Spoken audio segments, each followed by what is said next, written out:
The whole territory knew that Cole Harden had turned down 7 women in 3 years, and not a single soul could figure out why a man with a ranch that fine and a jaw cut from the rock of the Arizona hills would choose to sleep alone under the stars rather than take a wife. It started the spring of 1883, when Cole was 26 years old and had just finished building the second barn on his property outside the town of Redemption, Arizona Territory. Redemption sat in a wide golden valley hemmed in by red bluffs to the north and a dark line of juniper forest to the south. And it was the kind of town that smelled like leather and wood smoke and possibility. The cattle business was good, the railroad had come through 3 years prior, and men with ambition could build something real there if they worked hard enough and kept their wits about them. Cole Harden had done exactly that. He had arrived in Redemption at age 20 with a horse, a bedroll, a battered rifle, and $47 in his boot. He had hired himself out to the old Delgado Ranch for 2 years, learned the land, learned the cattle, learned the particular temperament of the Red Rock Desert that looked so hostile and proved so generous to those willing to understand it. By 23, he had his own parcel of ground, 80 acres of good grass along the creek they called Little Silver, and by 26 he had expanded to 240 acres, a solid house with a proper porch, 2 barns, and a reputation as the most capable cattleman south of Flagstaff. He was also, by all accounts, the most eligible bachelor in Yavapai County, and the most stubborn one. Mrs. Della Pritchard, who ran the general store and considered herself the social architect of Redemption, had introduced him to Clara Fosdick in the spring of '83. Clara was 22, lovely, the daughter of the town's most prominent banker, and she could cook a roast that made grown men weep. Cole had sat across from her at the Pritchard table, eaten the fine supper, said all the polite things, and then ridden home alone and written a brief and apologetic note the following morning. The following autumn, Della tried again with Ruth Ann Stanhope, who had come down from Prescott with a handsome inheritance and an even handsomer wardrobe. Ruth Ann was interested in Cole in the particular way that women are interested in men they consider projects, and Cole sensed it within the first 20 minutes of their introduction. He was unfailingly kind, but he was not a man who enjoyed being someone's project. He rode home alone again. By the following year, Della had introduced him to Eleanor Walsh, who was plain-spoken and funny and genuinely charming, and Cole liked her very much as a person. He even told her so directly, which led to the most awkward conversation the two of them would ever have, because Eleanor understood immediately that liking someone very much as a person and wanting to court them were entirely different things, and she bore him no grudge because she was sensible enough to recognize that the heart cannot be argued into feeling what it does not feel. After Eleanor, there was Sarah Moorfield, a widow of 28 with a son of 4 and a dignity that Cole found admirable. He spent 3 Sunday afternoons with her, bringing candy for the boy and genuine respect for the mother, and at the end of the 3rd Sunday, he told her honestly that he did not think he could give her what she deserved, and she told him honestly that she suspected he was right, and they parted on good terms. There were 3 more after Sarah over the course of the following year. There was Margaret Hale, who was 24 and beautiful and very much in love with a soldier at Fort Verde who did not yet know it. There was Josephine Dupree, who was French-Canadian and magnificent, and who grew bored of Redemption in 5 weeks and moved to San Francisco, which proved she had excellent judgment. And there was Amy Clifton, the new schoolteacher who arrived in August of 1885 and lasted exactly 1 winter before she decided that teaching 22 children in a 1-room schoolhouse on the Arizona frontier was not the life she had imagined, and she went back to Ohio with no hard feelings and a good story to tell. When Amy Clifton left, the school sat empty. It sat empty for 4 months, which was a particular problem because there were now 24 children in Redemption, and the surrounding ranches who needed teaching, ranging in age from 5 to 14, and a town without a school was a town sliding backward toward something nobody wanted. The school board, which consisted of Mayor Harlan Briggs, Dr. Emmett Foster, and Cole Harden himself, met in February of 1886 to discuss the matter. Cole had been on the school board for 2 years because he believed in education the way some men believe in religion, with a fervor that had no single origin but was simply part of who he was. His own mother had been a schoolteacher in Kentucky before she married his father and moved west, and she had read to him every night until he was 12 years old and old enough to be embarrassed by it. And he had let her go on reading to him anyway because he had loved those hours at the kitchen table with the lamp burning and her voice turning the pages into pictures in his mind. He wanted that for the children of redemption. "We'll put out an advertisement," Mayor Briggs said, leaning back in his chair at the town hall. "Same as last time. Send it to the territorial newspapers, maybe a few back east." "Last time it took 6 months to get a response," Dr. Foster said. He was a lean man in his 40s with spectacles that he was always losing. "And then Miss Clifton lasted 1 winter. We need someone who means to stay," Cole said. "Well, that narrows the field considerably," Briggs said. "We should write to the teachers' colleges," Cole said. "Not just put an advertisement in a newspaper. Write directly to the colleges in Missouri and Kansas and ask them to recommend their best graduates. Someone who wants to be here, not someone who's drifting through." It was agreed. Cole was tasked with drafting the letter, which was appropriate since he was the most literate of the three and also the most persuasive on paper, a fact that surprised people when they first discovered it, because he was quiet in conversation and economical with words the way a man is who has spent a lot of time alone. He wrote the letter that same evening at his kitchen table with the lamp burning, and he wrote it the way his mother had taught him to write anything that mattered, which was to mean every word. He described redemption with honesty. He described the desert beauty of the country, the red bluffs and the juniper forest, and the way the sky looked at night when there was no moon, and the stars were so thick and bright they seemed almost burdensome in their generosity. He described the children, their names and ages, the range of their abilities, the ones who were quick with numbers and the ones who struggled, and the ones who had never been taught at all and were hungry for it. He described the schoolhouse, which was solid and clean and had good windows. He described the salary, which was fair.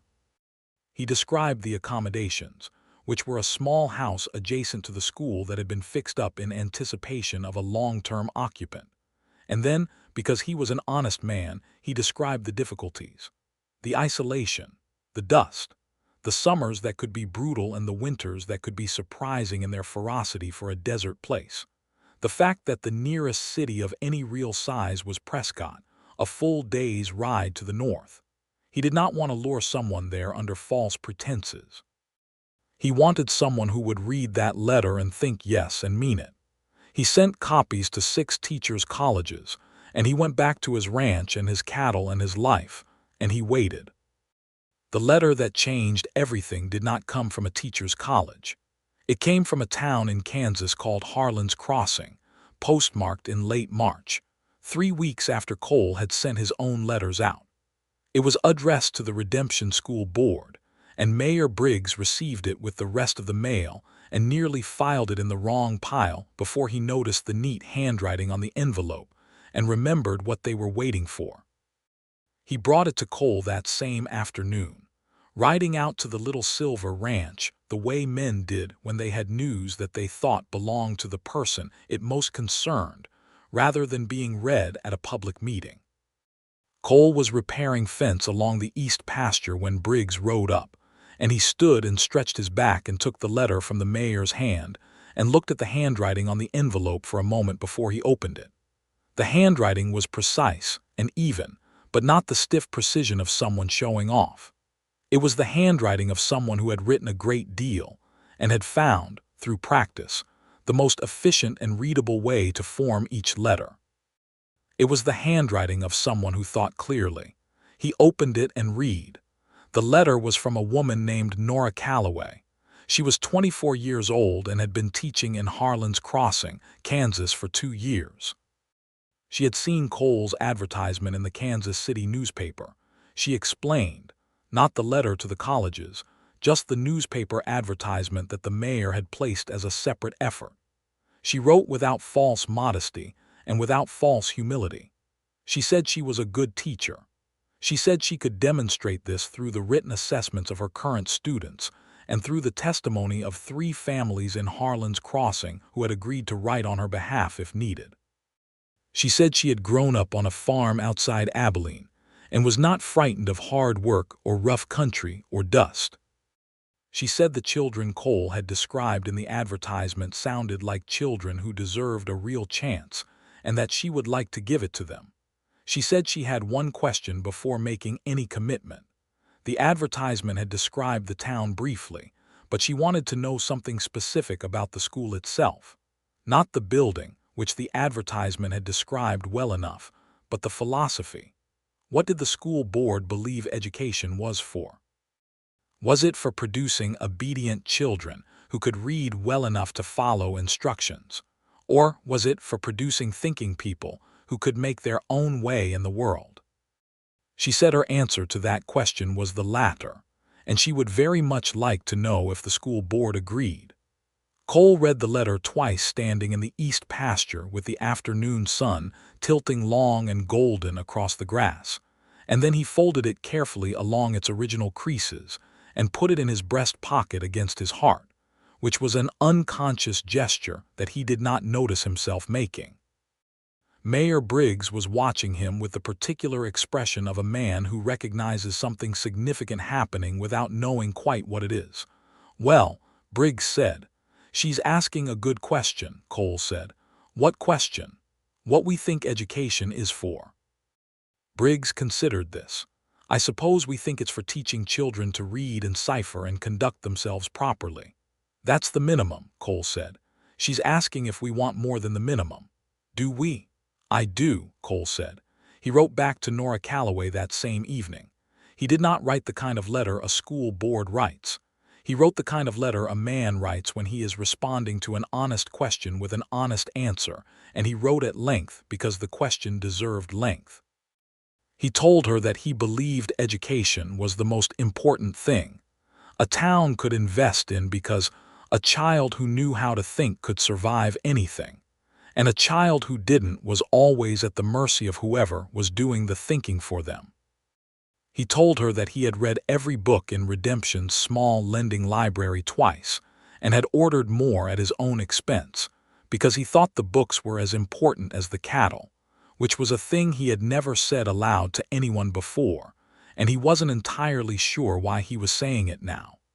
He told her that he thought the children of Redemption deserved someone who believed what she had written, and that he hoped she would consider coming. He folded the letter and sealed it, and then sat at his kitchen table for a moment looking at the lamp and thinking about the handwriting he had read, which he could still see clearly in his mind. He shook himself and went to bed. Her response came 16 days later, and it was not a response to the school board. It was addressed to him, to Cole Harden personally, because his letter had not been a school board letter and she had understood that clearly. She thanked him for what he had written and said that it was the most unexpected letter she had received in 2 years of teacher searching, which she had apparently been doing for some time. She said that in those 2 years she had received 2 job offers from school boards, and both of them had described the position in terms of what the children needed to learn by the end of the year, which was a fine concern but not the whole of it. She said she had read his letter 3 times and was prepared to accept the position. Then she said something that made Cole set down his coffee cup very carefully on the table. She said, "I have to be honest with you, Mr. Harden, because you were honest with me. I have been looking for a place that feels worth committing to, not just a teaching position, but a life. I am not interested in spending my years moving from one temporary situation to the next. I want to belong somewhere and to have people I am responsible to and who are responsible to me. If Redemption is willing to have me on those terms, I believe it will have all of me. I hope that is not an alarming thing to say to a man I've never met." Cole read that paragraph 4 times. Then he wrote back immediately, which was unlike him, because he was by nature a man who sat with things. He wrote, "It is not alarming. It is the most sensible and honest thing anyone has said to me in a long time. Redemption will have all of you, and I personally will make certain of it." He sent the letter and spent the next 3 weeks wondering if he had said too much, and the letter that came back put that concern to rest because Nora Calloway wrote the way he wrote, which was to say what was meant and not to dress it up unnecessarily, and she said she looked forward to meeting him when she arrived in May. She would be traveling by train to Prescott, and then by stage to Redemption. Cole counted the days without meaning to. The stage from Prescott arrived on a Tuesday in the second week of May. In the late afternoon, when the desert light had turned that particular shade of honey gold that made everything look as though it had been placed there deliberately by someone with a painter's eye. Cole was at the stage depot because the school board had agreed that all three of them should be there to receive the new schoolteacher formally. But Mayor Briggs had been held up by something at the town hall, and Dr. Foster had an emergency with the Garza baby who had developed a fever. And so Cole was there alone when the stage rolled in. He stood with his hat in his hands and watched the stage door open. 3 passengers got out. A traveling salesman with a case of patent medicines, an old man who had apparently been asleep for most of the journey and needed a moment to collect himself, and a woman in a dark blue traveling dress with a valise in one hand and a leather satchel over her shoulder and her hair pinned up neatly under a sensible hat, and she stepped down from the stage with the self-possession of someone who had been stepping down from stages her whole life and looked up and straight at Cole. She had dark eyes that were very direct in the way her letters had been direct, and she had a face that was not conventionally pretty in the way Clara Fosdick had been pretty or Ruth Ann Stanhope had been pretty. But it was a face with more in it than either of theirs had contained, more intelligence and more humor and more of whatever it is that makes a person interesting to look at over a long period of time. She was medium height and she stood as though she expected to be taken seriously, which Cole appreciated more than he could have explained. "Mr. Harden," she said. Not a question. She had clearly done what he had done, which was to form an idea of the person from the letters. "Miss Calloway," he said, "welcome to Redemption." She looked past him at the town, at the main street with its false front buildings and the red bluffs rising beyond and the wide bowl of sky overhead, and something moved across her face that he couldn't quite name. Not disappointment, not delight exactly, something more considered than either. "It looks like what you described," she said. "I appreciate that. I tried to be accurate. You succeeded." She looked back at him. "Where is the rest of the school board?" "Detained," he said. "Mayor Briggs sends his apologies. Dr. Foster is with a sick child." "Then I suppose you'll have to do," she said, and there was a very small smile at the corner of her mouth that told him she was not being unkind, only honest, and he felt something shift in his chest like a door opening onto a room he had forgotten was there. He collected her trunk from the top of the stage and loaded it into the back of his wagon, and drove her to the little house beside the schoolhouse, and she sat on the wagon seat beside him and looked at everything they passed with those direct dark eyes, and she asked him questions about what she saw. Not the polite questions of someone making conversation, but the real questions of someone who genuinely needed information and was not embarrassed to show that she needed it. How many families lived outside the town limits, and how far did their children travel to school? Were there any children who had never attended school at all, and if so, how old were they? What was the literacy rate among the adults, and was there any interest in an adult reading group because she had run one in Harlan's Crossing and found it worthwhile? Cole answered every question. He knew the answers because he had made it his business to know them. When they arrived at the little house, Nora got down from the wagon before he could assist her and walked to the door and turned the handle and looked inside. The house had been cleaned and aired, and the school board had arranged for a woman named Mrs. Galvez to fill the pantry with basic provisions. "It's a good house," Nora said, and she meant it. "The schoolhouse is next door," Cole said, gesturing. She walked directly to the schoolhouse and went in, and he followed, and she stood in the middle of the room and looked at the desks and the blackboard and the stove and the bookshelves, and she turned slowly, taking it in. "You need more books," she said. "I know. I've been ordering them." She looked at him. "You personally, the school board," he said, and then amended it. "Primarily me."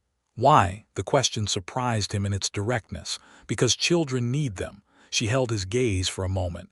"Most cattlemen don't think about children's books.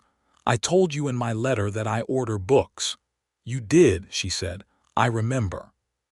And she turned back to look at the schoolhouse with an expression that was not quite a smile and not quite something else, only a look of quiet attention that he found he wanted to understand better. She stayed.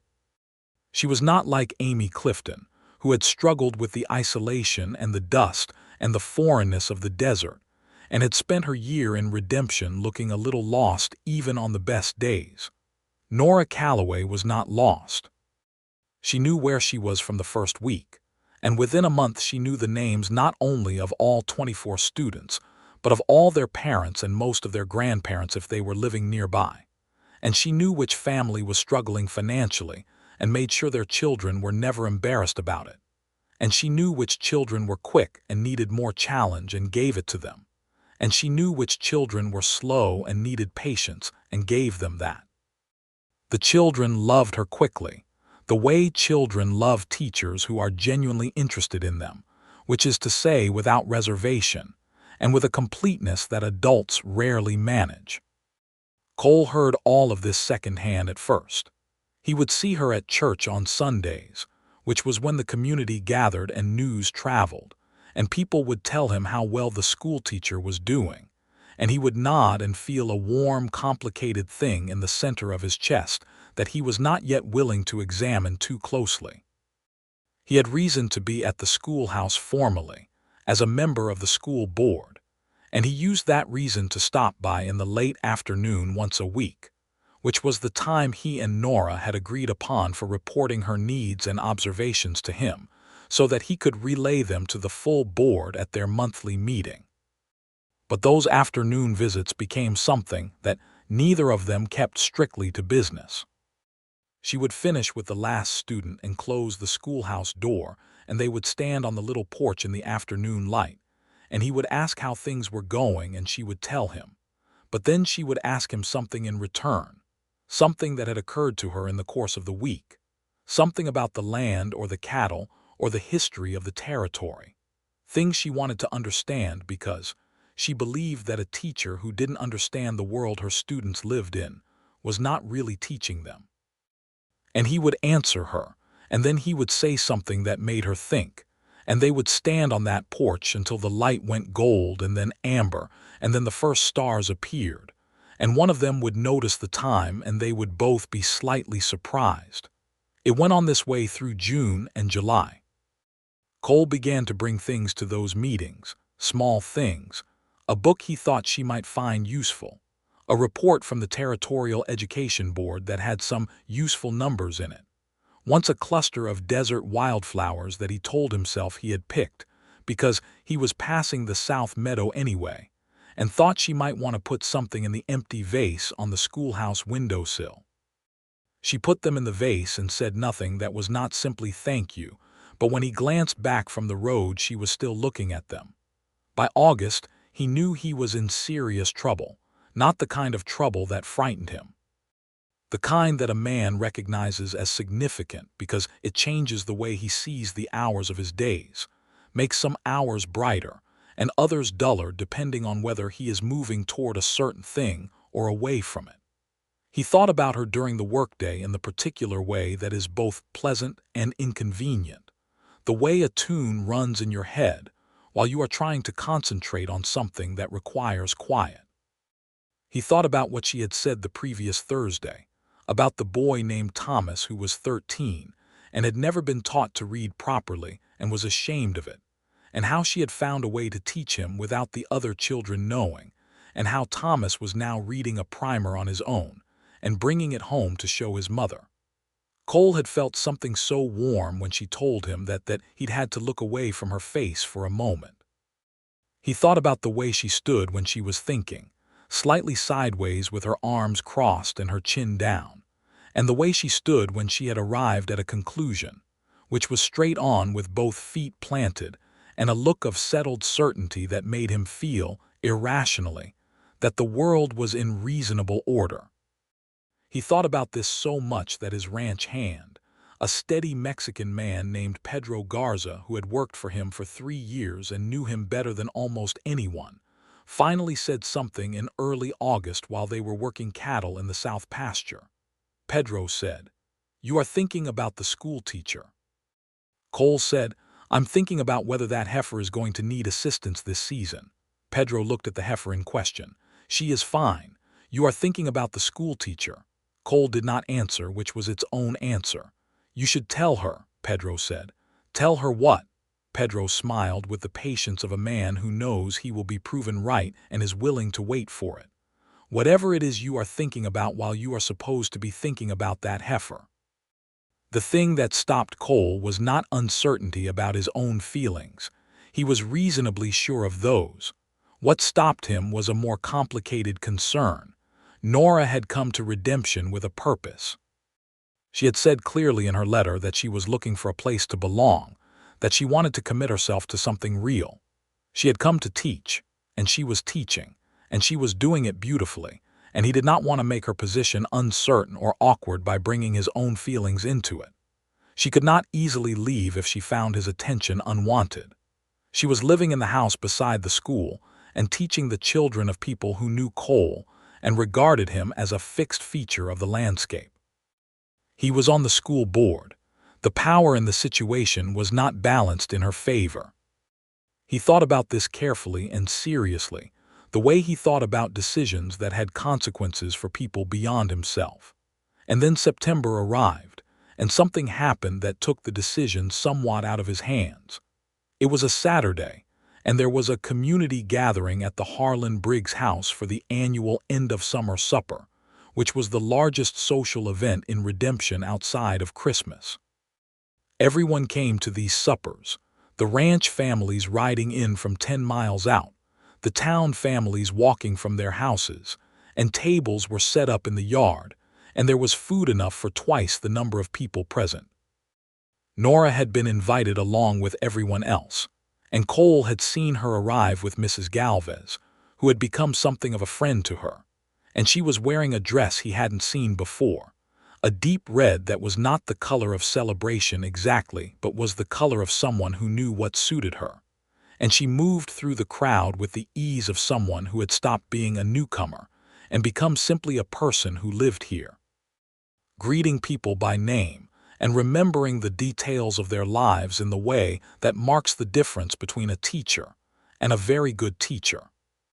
Cole watched her across the yard for a while without meaning to, and then stopped watching because he was starting to feel that it showed. He was talking to Thomas Moorfield about the cattle market when he became aware of a change in the quality of the sound around him, a sharpening, the particular alertness that a crowd produces when something unexpected is happening. A man he didn't know had arrived at the edge of the gathering. He was well dressed for the territory, which meant his suit was only slightly travel-worn rather than thoroughly so, and he was maybe 30 with a confident bearing and an easy manner that suggested he was accustomed to being received well by strangers. He had already found Nora. Cole watched the man cross to where Nora stood with Mrs. Galvez and introduce himself, and he watched Nora's expression shift from its usual direct openness to something more guarded, and his stomach tightened. He told himself it was none of his business.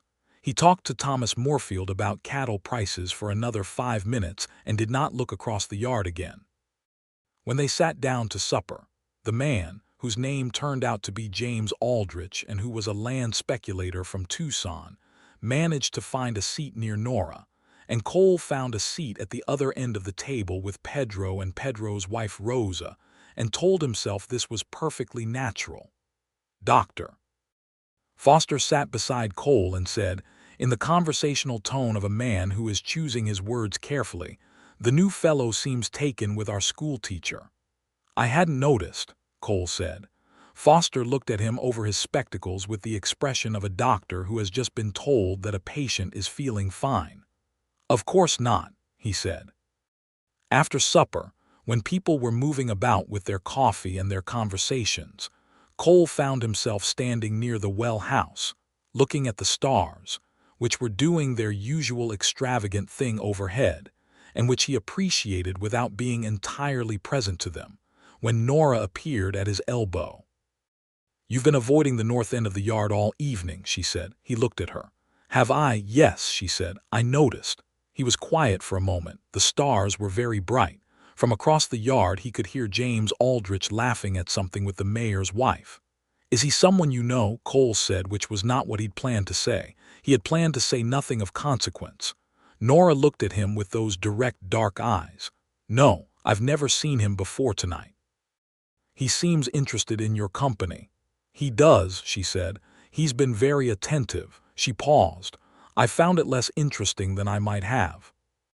Cole felt the thing in his chest do that opening door thing again. "Why?" he said, and he heard his own voice saying it and was slightly surprised by the fact that it came out steady. Nora was quiet for a moment, looking not at him but at the stars, and he thought she was deciding something, and he waited. "Because," she said finally, "I've gotten accustomed to a different quality of attention." The silence between them held breath. Then Cole said carefully, "Miss Calloway, I want to say something to you, and I want to say it plainly, and I want you to know that whatever your answer is, your position here is entirely secure and always will be." She turned to look at him. "I find myself considerably preoccupied with your company," he said, "and with your absence, and with the next Thursday afternoon, which is more than I usually think about Thursday afternoons." He paused. "I am on the school board and you work for the school board, and I am aware that is a situation that gives me an unfair advantage if I were the sort of man who would use it, and I want to be clear that I am not that sort of man." "I know you're not," she said. "If you have no interest in what I'm describing, I will ask nothing more and nothing will change between us as members of this community." She looked at him for a long moment in the starlight, and then she said, "Cole." It was the first time she had used his given name, and the way she said it was different from the way anyone had ever said it, with a weight and a precision that made it feel less like a name and more like a sentence. "Yes," she said, "I have an interest in what you're describing." He asked her if he could call on her. She said yes. He rode home that night with the stars overhead and a feeling in his chest that was large enough to be slightly alarming. And he lay in his bunk and looked at the ceiling of his room in the dark and thought about the sound of his name in her voice. And he fell asleep smiling, which was something he could not remember doing in a long time. Courting Nora Calloway was different from what Cole had imagined courting would feel like, which was to say it was considerably better. He had imagined something effortful and uncertain, the way he had felt in the early days with Clara Fosdick when he was trying to be someone he wasn't quite, or with Ruth Ann Stanhope when every conversation felt like an audition. With Nora, there was no effort of the wrong kind. There was the effort of two people genuinely trying to know each other, which was an effort that felt more like discovery than labor. He called on her on Saturday afternoons. They would sit on the little porch of the schoolhouse house, and he would bring 2 cups of coffee from the cafe across the street, and she would bring whatever she was reading, and they would talk about the book, and then about something the book had made them think about, and then about something that thing had led to, until the conversation had traveled so far from its origin that they couldn't have retraced the path. He took her riding on the second Saturday, saddling the gentlest horse in his string for her, a spotted mare named Pearl who had good manners and a smooth gait, and she rode with the ease of someone who had grown up on a Kansas farm where horses were tools rather than luxuries. They rode out to the East Mesa where you could see the whole valley spread below and the red bluffs to the north and the desert going gold in the afternoon light, and he watched her look at it. "It's beautiful," she said, with the simplicity of someone who did not use the word carelessly. "Yes," he said. He was looking at her. She caught him looking. He didn't look away. "Tell me something," she said. "Something nobody else knows." He considered the question seriously. "I wanted to be a cartographer when I was 12 years old," he said. "I wanted to make maps of places nobody had mapped yet. Why didn't you?" "My father needed help with the farm, and then he got sick, and by the time I was free to think about what I wanted, the West was what I could afford to reach, and cartography required equipment I couldn't afford and training I couldn't access." He paused. "I don't regret it. I ended up with 240 acres that I understand better than any map could describe." She was quiet for a moment. "My mother wanted me to be a seamstress," she said. "She said teaching was too hard for too little reward." "Is it?" "The hard part is right," she said. "The reward part she was wrong about." He watched a hawk circling over the valley below. "Now tell me," she said, "why have you never married?" The directness of it would have thrown someone else off, but he had come to expect it from her and to value it because it meant every conversation with Nora Calloway covered real ground. He was quiet for a while. Pearl shifted her weight beneath him. "I was waiting," he said. "For what?" "I'm not entirely sure I knew," he said honestly. "I knew what I didn't want. Women who wanted me for the ranch. Women who thought I needed improving. Women who were settling. Women who were lovely and kind but who made me feel nothing in particular." He paused. "And now," she said very quietly. "Now I feel something in particular," he said. Nora looked at him with those dark eyes in the mesa light, and he saw something in them that made his heart expand in his chest like a held breath released. "So do I," she said. He reached across and took her hand, and she let him.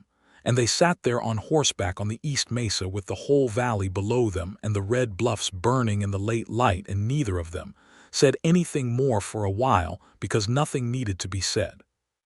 He asked her to go to the harvest dance with him in October, which was the social event that Redemption took most seriously after the end of summer supper, and she said yes in the way she always said things, which was without coyness and without excessive enthusiasm. Just a direct and genuine yes that he had come to understand was worth more than 100 enthusiastic yesies from someone less certain of herself. The harvest dance was held in the livery, which was the only building in Redemption large enough to accommodate the whole town dancing, and it smelled of hay and oil lamps and the particular dry sweetness of autumn, and there was a fiddle and a guitar and a man with a harmonica who played better than either of the other two and knew it. Cole danced with Nora twice, which was the proper number if you were courting someone in a way that wasn't yet public, and both times he was acutely aware of her hand in his and her nearness, and the way she moved, which was exactly the way she stood and walked and did everything else, with a self-possessed economy that had nothing stiff about it. Between dances, he stood near her but not too near and watched the room, and noticed that James Aldrich had returned to Redemption, presumably on business, and that he was watching Nora from across the livery with an expression that Cole recognized as determined intent. Cole did not feel threatened by this. He felt something more basic and more honest, which was that he did not want to let another week go by without the situation being clearer. "Nora," he said, speaking low enough that only she could hear him, "I would like to stop being careful." She turned to look at him. "I would like to not count the dances," he said. "I would like to not measure what I say and what I don't say by what's appropriate for the early stages of an understanding. I would like people to know that I am courting you and that I am serious about it." She looked at him for a moment with that look of settled certainty that meant she had arrived at something. "Then stop being careful," she said. He asked her to dance a third time, which in Redemption in the autumn of 1886 was as clear a declaration as a man could make in a public room, and she took his hand and they danced, and the whole room understood. Della Pritchard nearly dropped her punch cup. Mrs. Galvez smiled at her husband with an expression of profound satisfaction. "Doctor," Foster said quietly to Mayor Briggs, "I wondered when he'd manage it." "I've been watching this since May," Briggs said, not without pride. James Aldrich finished his drink and found someone else to talk to, which showed he was a man of good sense if nothing else. After the dance, Cole drove Nora home in his wagon through the cool October night, and she sat beside him on the wagon seat, and the stars were enormous overhead, and the desert smelled of sage and cold air, and she said nothing for a while, and he said nothing, and it was the most comfortable silence he had ever sat in. At the door of her house he climbed down and helped her down and held her hands for a moment longer than getting down from a wagon required. "I'm glad you came to redemption," he said. She looked up at him in the darkness. "So am I." He kissed her then very gently, and she kissed him back, and afterward he stood on her porch for a moment while she stood in her doorway, and the look on her face was soft in a way he had not yet seen, not the self-possessed directness of the schoolteacher.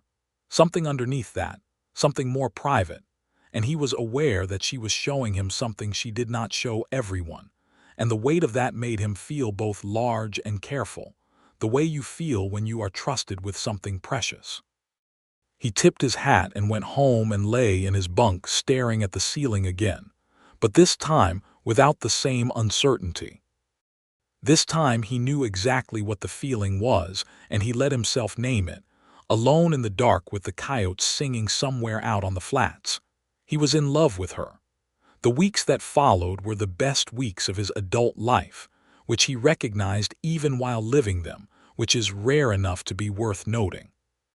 He had felt the anticipation of good things before, the completion of the second barn, the year the cattle prices rose unexpectedly, the arrival of a box of new books, but he had not felt this particular quality of fullness before, the sense that each ordinary day contained something extraordinary in it because of who was in it. He found reasons to pass the school in the mornings when the children were arriving.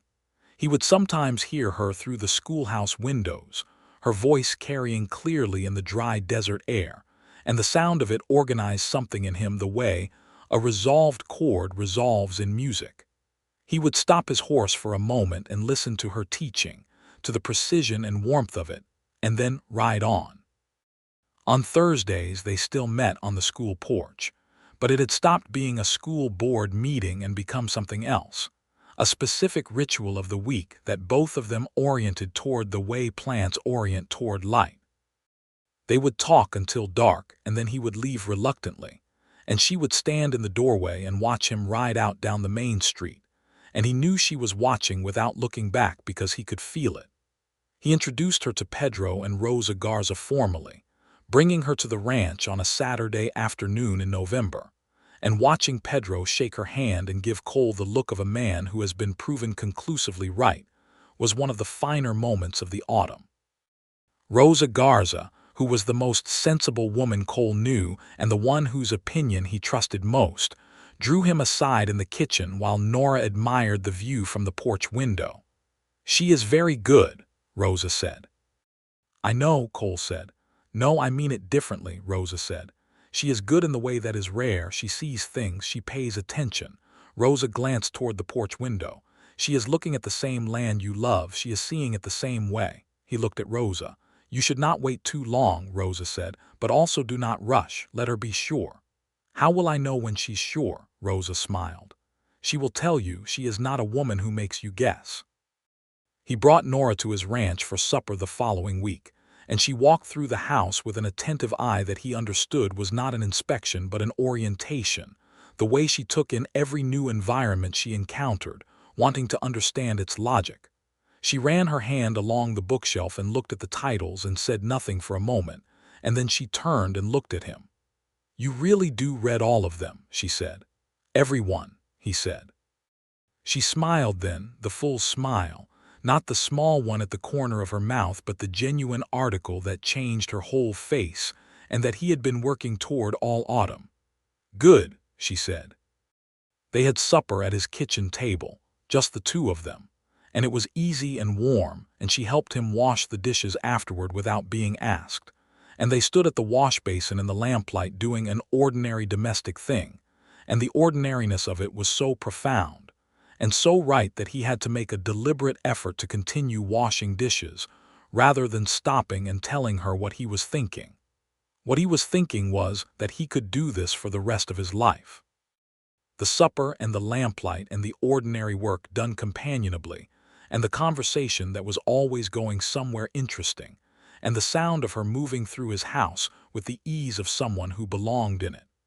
He could do all of that for the rest of his life, with a completeness and conviction that surprised him only in that it did not feel like a decision at all, but like recognition. He waited through November. December came in cold and clear, with ice on the water troughs in the mornings and stars so bright at night that the desert was faintly luminous under them. There was snow on the red bluffs that didn't melt but stayed in the shaded creases and made the country look striped in red and white. The school had a Christmas pageant. Cole sat in the front row with the other school board members and watched 24 children perform a program of songs and recitations, and a brief play that Nora had written herself, adapted from a story in one of the new books he had ordered.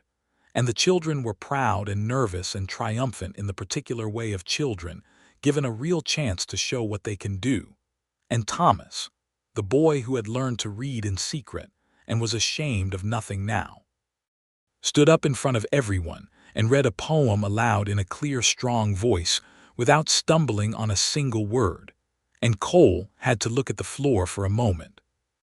After the pageant, when the families were crowding around the children and the schoolhouse was full of noise and warmth, Nora appeared at his side. "Thomas practiced that poem for 3 weeks," she said quietly. "He came in before school every morning." "I know," Cole said. "Pedro's boy told me." She looked at him. The lamplight made her eyes very warm. "Thank you for writing to the teachers' colleges," she said. "Thank you for answering an advertisement in a Kansas newspaper," he said. She laughed, and the laugh was new too, open and unguarded, and it did something to his heart that he had given up trying to describe.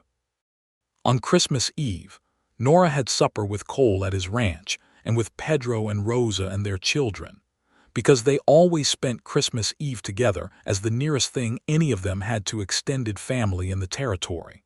And the house was full of the Garza children and lamplight and the smell of Rosa's cooking, and the sound of a cold wind outside making the windows rattle. After supper, when the Garza children were asleep in the spare room and Pedro and Rosa were in the kitchen and Cole and Nora were sitting by the fire with their coffee cups, the moment arrived as moments do, not manufactured but simply present, and Cole set down his cup and looked at her in the firelight. "I want to ask you something," he said. She looked at him with steady eyes. "All right. I want you to know," he said carefully, "that whatever your answer is, I mean what I said in September, your position is secure. The school is yours as long as you want it." "Cole," she said gently, "you've said that before, I know it." "I know you know it," he said. "I'm saying it again because what I'm about to ask is large and I want the ground under you to be solid." She waited. He reached into his vest pocket and took out a ring. It had been his mother's, a simple gold band with a small seed pearl, and he had carried it from Kentucky in the same boot as the $47, and it had sat in the bottom of a cigar box in his bedroom for 6 years. "Nora," he said, "I would like you to marry me." She looked at the ring for a moment and then looked at him. "I would like that very much," she said. He slid the ring onto her finger and she looked at it there, and then looked at him, and there was that softness again, the private face beneath the schoolteacher's face. And she reached out and took his jaw in her hand and kissed him. And the fire crackled, and the wind moved against the windows, and from the kitchen came the quiet sound of Rosa Garza saying something to Pedro that neither of them could hear. And it didn't matter. Because the world had contracted to this room and this fire and this woman's hand against his face. From the kitchen, Rosa Garza said to her husband in a voice that carried rather more than she intended, "Finally." They were married in April of 1887, in the spring when the desert was in brief and riotous bloom, the saguaro flowering white on the hillsides, and the palo verde trees burning yellow, and the air having that particular desert spring quality of warmth and sweetness that was over too quickly, which made people value it more. The wedding was held in the church because Nora had been raised attending church and liked the ritual of it, and the whole town came, which was not a surprise since the whole town had been watching this particular story unfold since October and had opinions about it, most of them favorable. Cole stood at the front of the church with Pedro beside him as his best man and watched Nora come down the aisle on the arm of Dr. Foster, who had volunteered for this duty since she had no father to give it to. And she was wearing a dress the color of cream with her dark hair pinned up and a small spray of desert wildflowers at her wrist, the same kind he had once brought to put in the vase on the schoolhouse windowsill, and she was looking straight at him with those direct dark eyes. Not at the church or the congregation or the altar, at him, and the look on her face was the private face, the underneath the schoolteacher's face, and he was so grateful that she had let him know that face that he had to swallow hard before he could speak his vows. He spoke them clearly, because he meant them completely. She spoke hers with the same quiet certainty with which she said everything that was true. After, he kissed her at the altar, and the congregation erupted in the particular enthusiastic noise that people make when something they have been hoping for actually happens, and Rosa Garza cried, which she would afterward deny absolutely. They were given the use of the Harlan Briggs house for 2 nights because the Briggs family had gone to Prescott to visit relatives, and Cole had arranged for supper to be left and a fire laid, and they had their 2 days of privacy in the mild April weather, and when they returned to their life, they returned to it together. Nora kept teaching. This was never a question between them. Cole would not have suggested she stop, and she would not have wanted to, and they both understood this about each other with the ease of 2 people who have listened well. She was the schoolteacher of redemption, and she was also Cole Harden's wife, and these were not competing facts but adjacent ones that fit together in the particular way that the right 2 things always fit together. Cole built an extension onto the house at Little Silver Ranch, 2 more rooms and a second window in the kitchen because she liked the light. He also built a bookshelf along the whole north wall of the main room, floor to ceiling, because there was no longer any excuse not to have proper shelves when they had, between them, considerably more books than the territory's small lending library. She rode out to the ranch from the school each evening on Pearl, who had become her horse by mutual agreement, and he would hear Pearl's hooves on the yard before the lamp was lit, and he would have it lit by the time she came through the door, and she would set her satchel down and come to the kitchen, and they would cook supper together, which was not the conventional arrangement for the territory, and which several people felt entitled to comment on, until they understood that the Hardens did things according to their own accounting and were satisfied with it. Evenings at the ranch were long and full and quiet in the good way, reading and conversation, and the particular domestic peace of 2 people who are glad to be where they are. Cole would sometimes read aloud to her, because he had learned this from his mother and had missed it, and she would listen with her mending in her hands and her feet tucked up and correct him occasionally when he misread a word, which she did without looking up from her work, and he accepted without irritation because she was always right. In the late summer of 1887, she told him she was expecting a child. He stood very still for a moment when she told him, and she watched him with those careful eyes, and he crossed the kitchen and took her face in both hands and looked at her for a long moment and then kissed her forehead and said, very quietly, something that she would remember for the rest of her life. He said, "This is more than I knew how to ask for." She pressed her hand against his chest where his heart was and said, "It's the same for me." He was careful with her in the months that followed, not overly careful, because she was not a woman who wanted to be treated as fragile and would have said so directly, but attentive in the ways that mattered.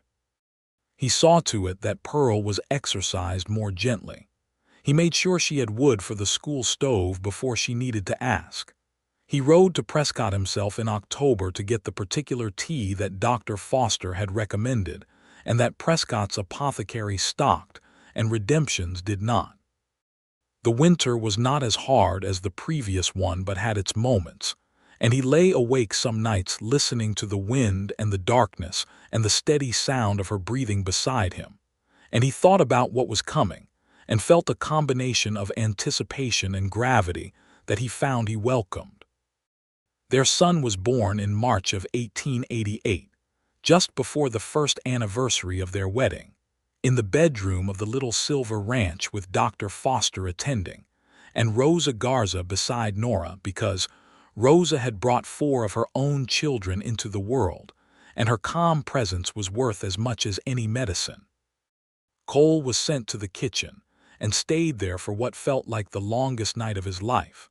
Not the night he had ridden all night to bring the doctor for the sick Garza child the previous year. Not the night the east pasture fence had blown down in a windstorm, and he'd worked until 4 in the morning to fix it. This night was the longest because it was the most significant and he was the least useful. When Rosa came to the kitchen doorway and told him he could come in, he went so quickly he nearly knocked her sideways. Nora was in the bed with her hair damp, and a look of such spent and complete exhaustion that it stopped him in the doorway. And then she looked up at him, and the exhaustion had a layer of something else over it, something that he recognized as the same thing he had felt when she told him she was expecting, which was more than I knew how to ask for. The boy in her arms was small and red and had a ferocious look about him, as though he had already decided opinions about the world and was prepared to defend them. Cole sat on the edge of the bed and looked at the boy for a long time. "He looks like he means business," Cole said. "He absolutely does," Nora said. Her voice was rough from the long night. "What shall we call him?" They had discussed names throughout the autumn and winter without settling on anything. The way you sometimes can't settle a question until you've seen what the question actually is.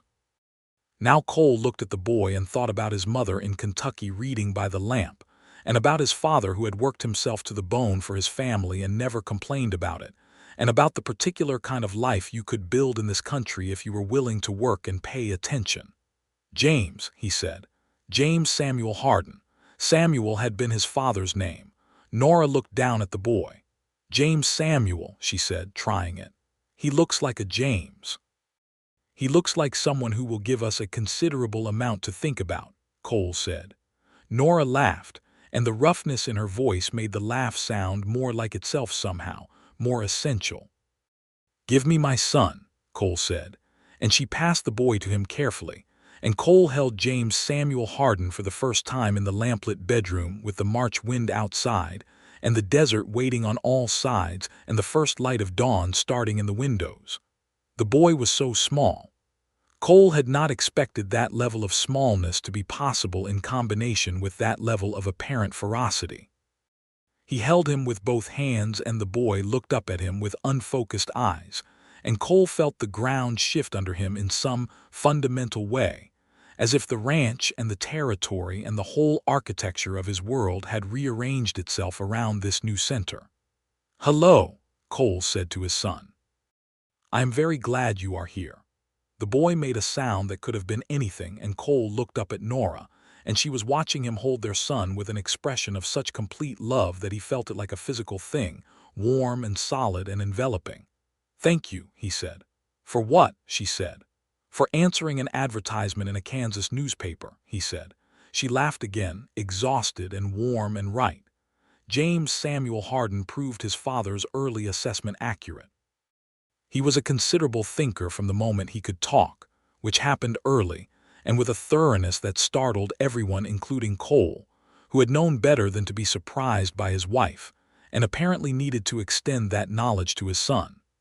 At 3 years old, James was already asking questions that required his father to sit down and think before answering, which Cole found profoundly entertaining and occasionally humbling.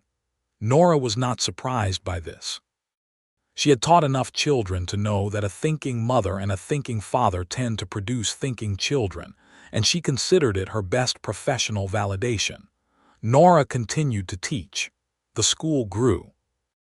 By 1890, there were 31 children in Redemption and the surrounding ranches, and the school board, after considerable debate, and with Cole as its most vigorous advocate, approved the construction of a second classroom and the hiring of an assistant teacher. a young woman from Tucson named Maria Santos who was bright and earnest, and who Nora mentored with the same directness and care she gave her students. Cole expanded the ranch modestly, not ambitiously for its own sake, but practically because the land supported it, and because having more hands gave him more time, which he directed partly toward the ranch and partly toward the school board and partly toward his family. He had grown into the kind of man who understood that the point of building a good enterprise was not the enterprise itself, but what it allowed, and what it allowed was a life full enough to be worth living on all its dimensions. There were things in those years that were not easy. The drought of 1891 was brutal, and the cattle prices dropped, and Cole rode the range through 2 seasons of worry that he carried quietly because carrying things quietly was in his nature. Though Nora knew, because Nora always knew, and she would come to the porch at the end of the day and sit beside him in the evening air without saying anything that would have been less useful than her presence. And there was the matter of the territory itself, because this was the 1880s and 1890s in Arizona, and the land had its own complicated history that Cole was not able or willing to pretend away.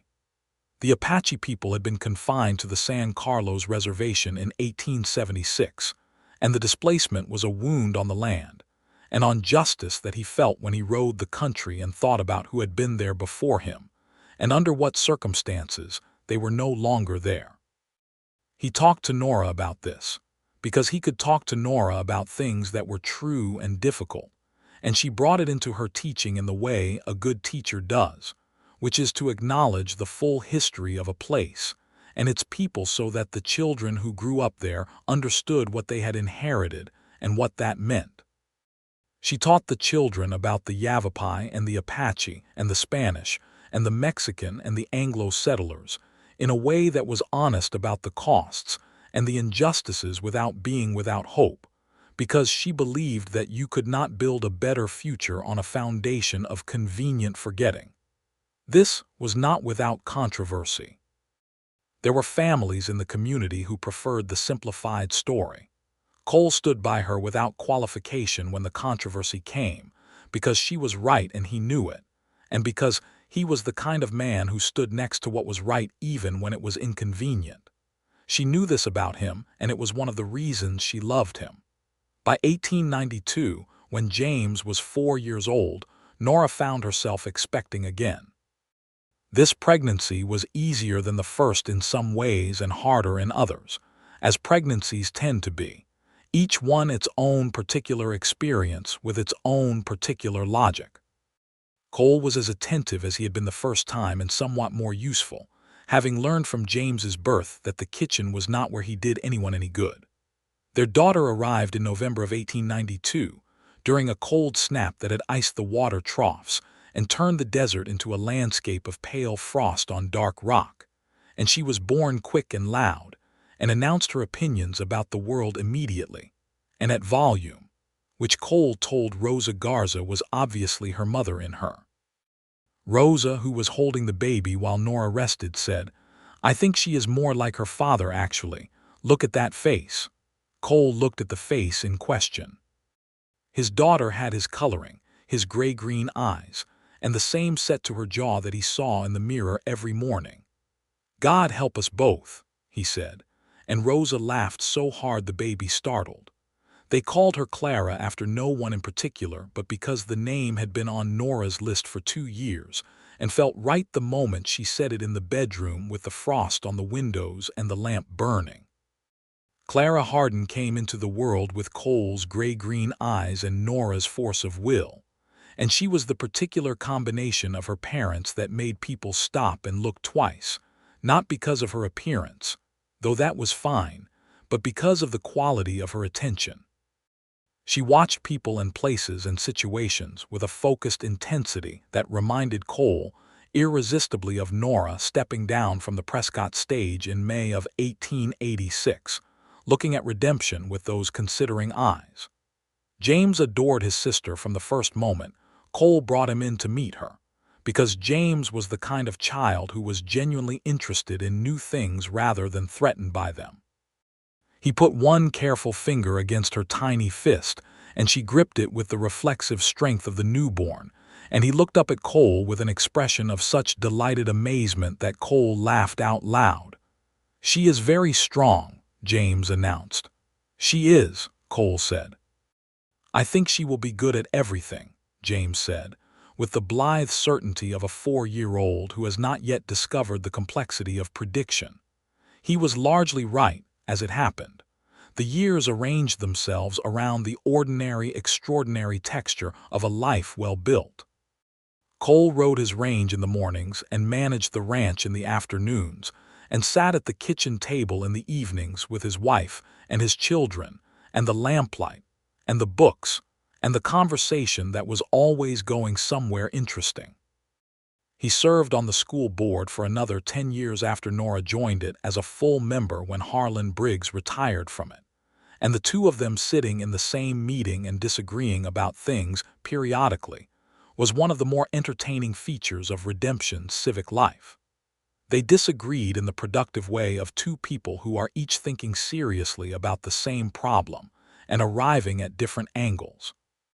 They had learned in the first year of their marriage that disagreement between two honest people is not a rupture but a refinement, and they had practiced it often enough to be good at it. James started school the year after Clara was born, and having a hardened child in Nora's classroom was something that both of them had thought about beforehand. They agreed that she would treat him exactly as she treated every other student, which she did, and which he accepted without complaint because he was his father's son in this at least, which was to say he respected fairness without needing to be coddled. He was also his mother's student in the pure sense, and she was one of the finest teachers in the territory, and he absorbed everything she taught with the focused appetite of a child in the right place. By the time he was 10, he could read with a fluency and comprehension that made Cole sit in the evenings and listen to him reading aloud with a feeling he could not have described. Not pride exactly, though that was part of it, but something more like gratitude for the series of events that had led to this particular boy in this particular lamplight. Cole thought about the letters sometimes. The letter he had written to the teachers' colleges. The advertisement in the Kansas newspaper that he hadn't even placed, that had been Briggs's idea. The way the thing had assembled itself out of practical need, an honest correspondence, and two people who were both, apparently, waiting for something specific without knowing quite what it was. He thought about that first letter she had written, the one that had asked what the school board believed education was for. It was still in the cigar box with his mother's ring. He had put it there after the wedding, and there it stayed, because some things you keep not out of sentiment but out of recognition that they mark the place where a life turned. In the summer of 1895, when James was 7 and Clara was 2.5, Cole came home from the East Range in the late afternoon to find Nora on the porch of the ranch house with a letter in her hand and an expression that was complicated. "What is it?" he said, swinging down from his horse. "It's from the Territorial Education Board," she said. "They want me to come to Prescott. They are forming a committee to establish curriculum standards for territory-wide schools, and they want a working teacher on the committee, someone with direct experience." He tied his horse to the rail and came up onto the porch and took the letter and read it. It was a genuine appointment, not a courtesy. They wanted her specifically by name because her reputation had traveled as such things do in a place small enough for reputation to have meaning. "This is significant," he said. "It would mean travel to Prescott," she said, 4 times a year, a week each time. "It would mean 4 weeks a year in Prescott," he said, "and a significant influence on how every child in the territory gets educated." She was looking at him with those careful eyes. "You would be managing alone." "Pedro would manage with me," he said, "and Rosa would be with the children." She was still looking at him. "Nora," he said, "say yes. You're sure? You taught me what education is for," he said. "Say yes." She wrote back that evening and said yes. The work she did on that committee over the following 3 years was the kind of work that does not have a monument built to it but shapes the lives of children who will never know her name, which is to say it was the best kind. She argued for curricula that taught critical thinking alongside reading and arithmetic. She argued for the inclusion of the territory's actual history, the full, complicated version. She argued for resources that reached the children in rural areas, who were most likely to be overlooked. She won some of those arguments and lost some and won parts of others, which she told Cole on her returns from Prescott with the analytical precision of someone who knows that progress in committees is measured in increments. He listened to all of it with genuine interest, because he was genuinely interested, which was one of the things she had known about him since the school porch in the summer of 1886 and had never stopped being grateful for. Cole was 38 in 1895 and felt it in the way that men who have worked physically their whole lives feel it, not as decline but as a settling into the particular strength of the middle years, the kind that comes from knowing your own body and your own land and the rhythms of both.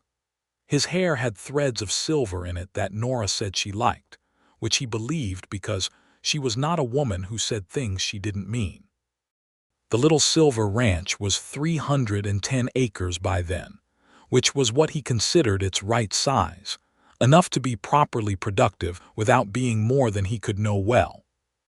He knew every acre, every change in soil and grade, every place the water ran in the wet season and where it didn't in the dry. He knew where the best grass grew and where the ground was too alkaline for cattle to graze long and where the deer came down from the bluffs in the evenings. He knew the ranch the way he knew Nora's face, which was to say completely, and without the kind of understanding that requires distance. In the late summer of 1896, there was a difficult season.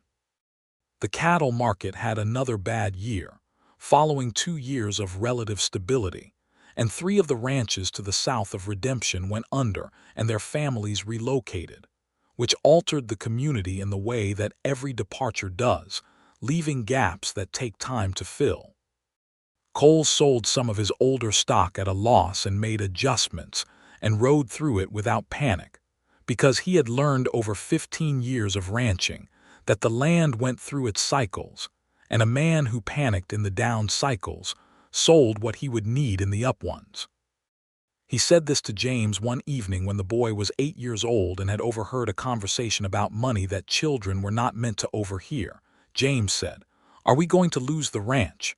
Cole sat down at the table with his son and looked at him directly, because James deserved directness and had always been able to receive it. "No," Cole said. "We are careful with what we have and we have enough. It will be a tight year, but we will be fine." James considered this. "How do you know?" "Because I understand this land," Cole said, "and I've been through bad years before and I know what we can carry and what we can't." James was quiet for a moment, looking at the table. Then he looked up. "I want to understand the land like that," he said. Cole felt something move through him that had no name but was warm and entirely certain. "I'll teach you," he said. He began taking James with him on his morning rides that fall, not as a passenger but as an apprentice, explaining what he was looking at and why as they rode, the way his mother had explained the books, making the world legible. James asked questions the way his mother asked questions, not to fill silence but to understand, and Cole found that explaining things to his son clarified them for himself, which is the double gift that good teaching gives. Clara, watching her brother ride out every morning, demanded her own horse at 3.5 years old, which was too young by any reasonable measure, and which Cole explained to her with complete respect, taking her seriously as a person, and explaining that she would have her own horse when her legs were long enough to manage one properly. And he gave her an exact age, which was 6, and she accepted this because Cole Harden's word was reliable and she had learned this early. On Clara's 6th birthday, he saddled a small bay pony with a gentle mouth and led it to the house with a ribbon on its mane, which was the only time he had ever done something purely for the sweetness of it without any practical justification whatsoever, and he found he did not regret it at all. Clara named the pony General, which was not what anyone had expected. Nora, standing in the yard watching Clara greet General with absolute confidence and complete delight, said to Cole, "She named him General."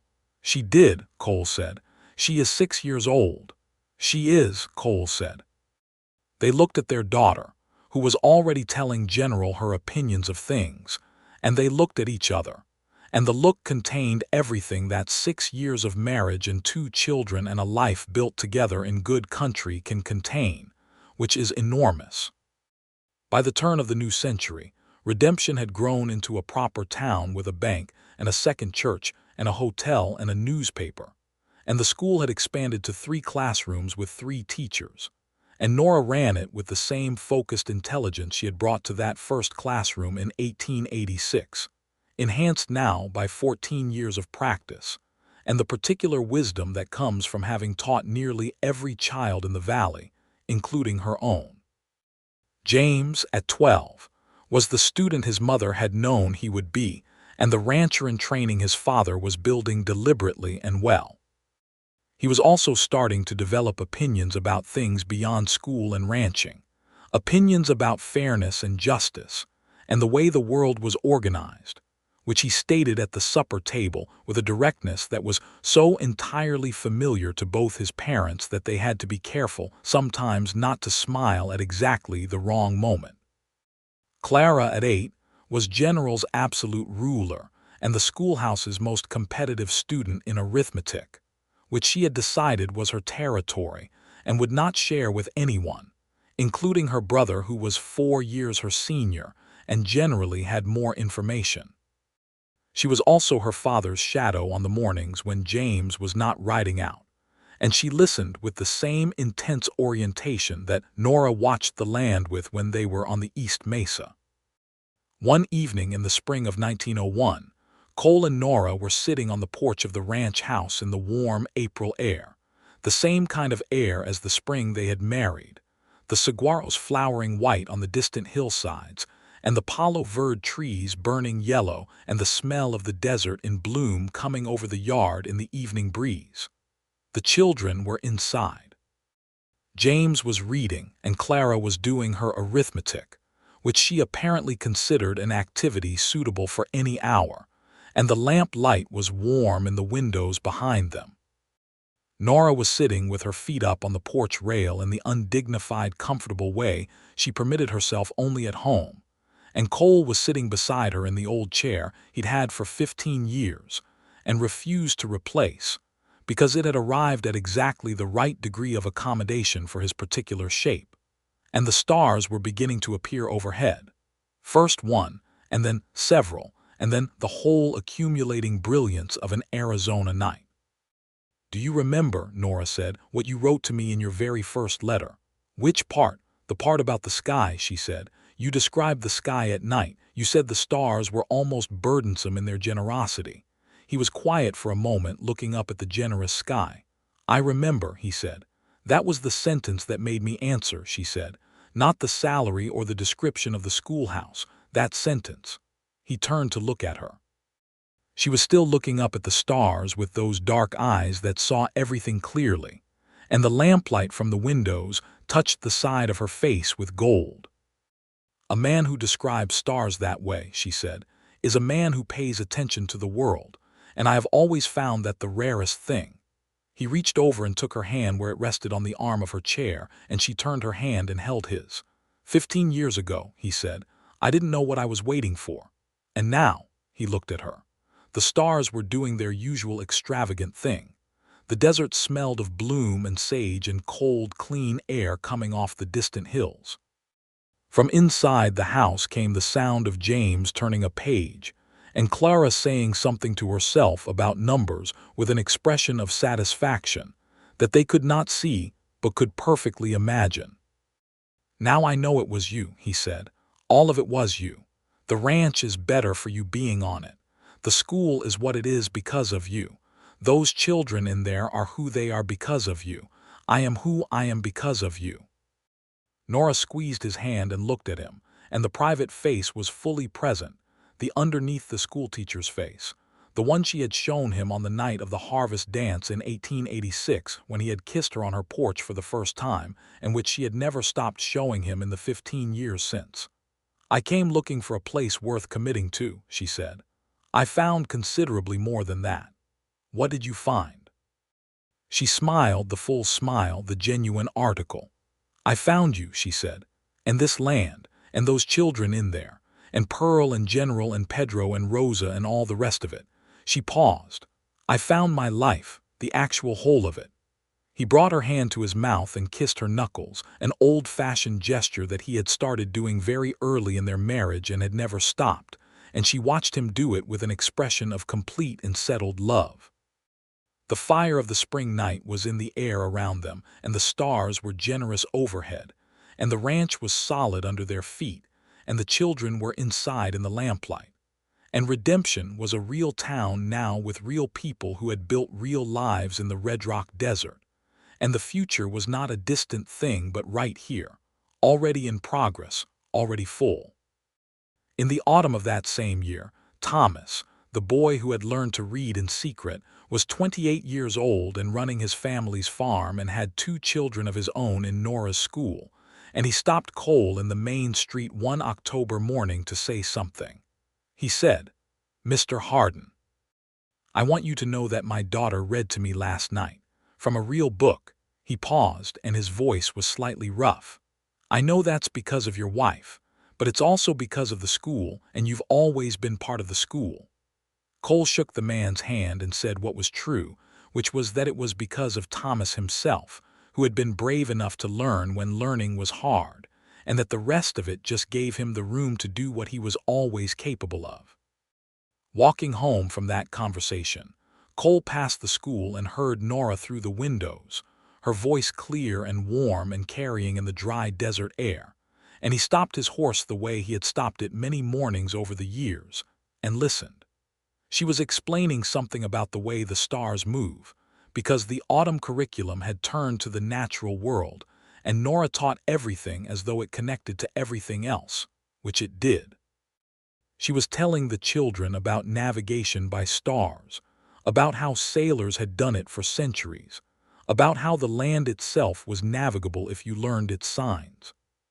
She was telling them that knowing where you are is the first requirement for knowing where you can go.